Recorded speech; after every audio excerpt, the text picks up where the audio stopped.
Olá pessoal, sejam muito bem-vindos ao Fatos Curiosos da Bíblia. Se você não é inscrito ainda, se inscreve no nosso canal, dá o seu like, compartilha e aperta o sininho para seguir as notificações. Hoje vamos responder perguntas dos nossos seguidores do Instagram. Perguntas que têm gerado polêmica e muita dúvida. Mas hoje vamos rapidamente tentar sanar algumas delas. Então vamos lá, logo após a vinheta.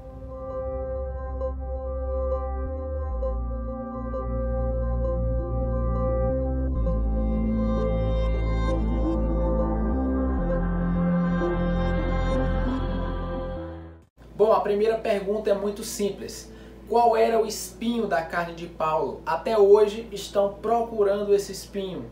E o mesmo verso que fala do espinho diz qual é esse espinho.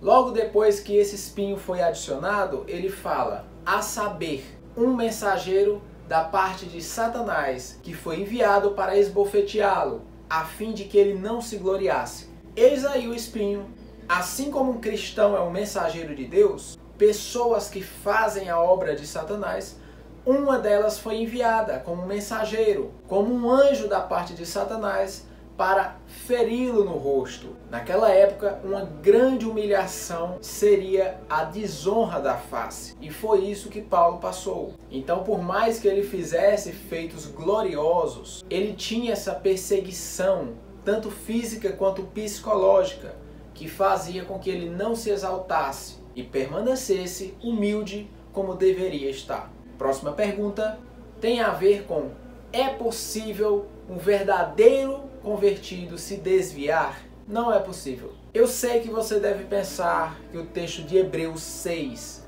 fala que aqueles que receberam a palavra de Deus e provaram os poderes do mundo vindouro e caíram, é impossível se renovarem para o arrependimento. O autor da carta aos Hebreus escreveu para judeus.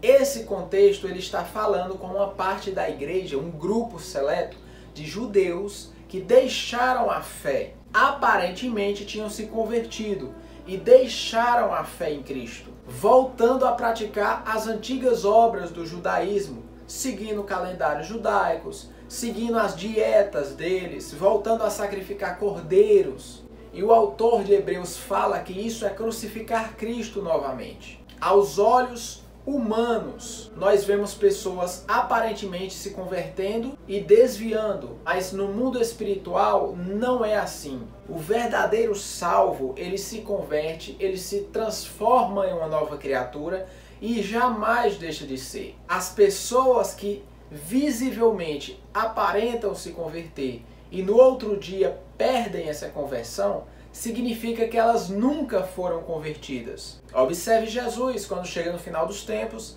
e fala àqueles que dizem ter pregado em seu nome, curado em seu nome.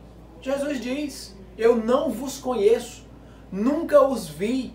Ou seja, essas pessoas não conheceram Jesus e depois se desviaram. Porque os verdadeiros salvos, eles conhecem Cristo e são transformados uma vez. E o próprio Jesus disse que das mãos dele ninguém arrebata.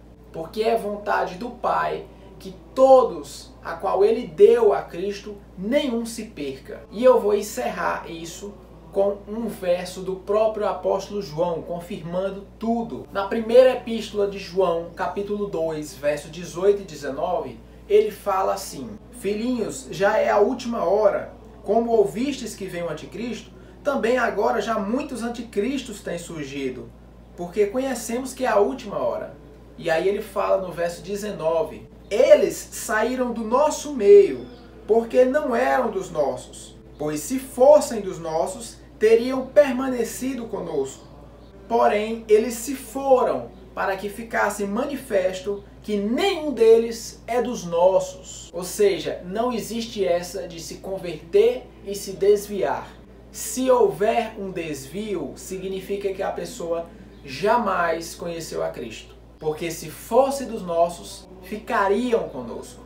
Em vídeos futuros eu vou explicar melhor e fundamentar mais. Mas basicamente é isso. O que é o pecado para a morte e o pecado sem perdão. O pecado para a morte, a qual a Escritura nos revela, nada mais é do que um assunto pessoal que não corresponde à esfera humana. Eu vou explicar melhor. Quando um irmão peca contra outro irmão, eles podem pedir perdão a Deus e se perdoarem. Conflitos entre pessoas é possível resolver aqui, mas quando o conflito é entre uma pessoa e Deus, o assunto foge do alcance humano. Então é recomendável que ninguém ore, porque não tem jeito. O assunto é além da nossa esfera. Um assunto entre uma pessoa e Deus, ninguém se mete. É o caso de Judas. Judas traiu o Filho de Deus. Então não devemos orar por ele, porque o pecado dele foi para a morte. Então o assunto dele é entre ele e Deus. Mas o pecado sem perdão é aquele que é cometido contra o Espírito Santo. E muita gente acha que é falar blasfêmias contra o Espírito Santo simples e puramente. A pessoa, ela não fala aquilo que não tem dentro.